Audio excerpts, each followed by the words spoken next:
నా గోడకు గుద్దుతుంటాడు తలని. మా ఇంట్లో నరకం పాస్టర్ గారు, నరకం అండి.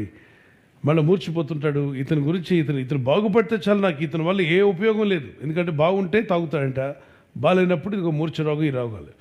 నా ఇంటినంతా నేను కష్టపడి పోషించుకుంటున్నాను. ఆయన కష్టపడిందంతా ఆయన తాగడానికే సరిపోతుంది, ఆయన దురలవాట్లకే సరిపోతుంది. ఇంటి నడిపేదంతా నేను.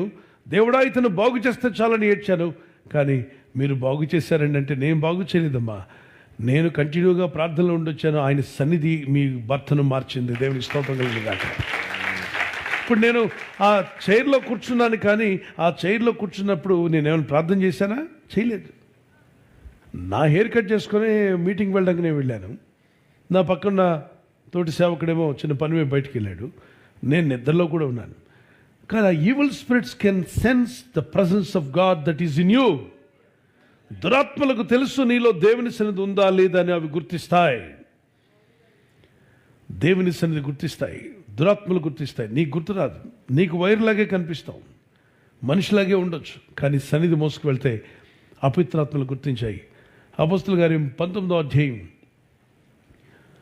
6, 7, 8, 12 వచనం వరకు చదువుతుండగా, అపవిత్రాత్మలు పౌలెవరో ఎరుగుదాము, యేసెవరో ఎరుగుదాము, అయినా మీరెవరయ్యా మమ్మల్ని వెళ్ళగొట్టడానికి అని. వీళ్ళంతా వెళ్తారు యేసుప్రభువారి నామంలో దెయ్యాలను వెళ్ళగొడదామని. ముగించే ముందు చెప్తున్నాను, 7 వెళ్ళి అక్కడ నిలబడతారు. 7 మెంబర్స్, దేవుని వాక్య ప్రకారంగా పర్ఫెక్ట్ నెంబర్.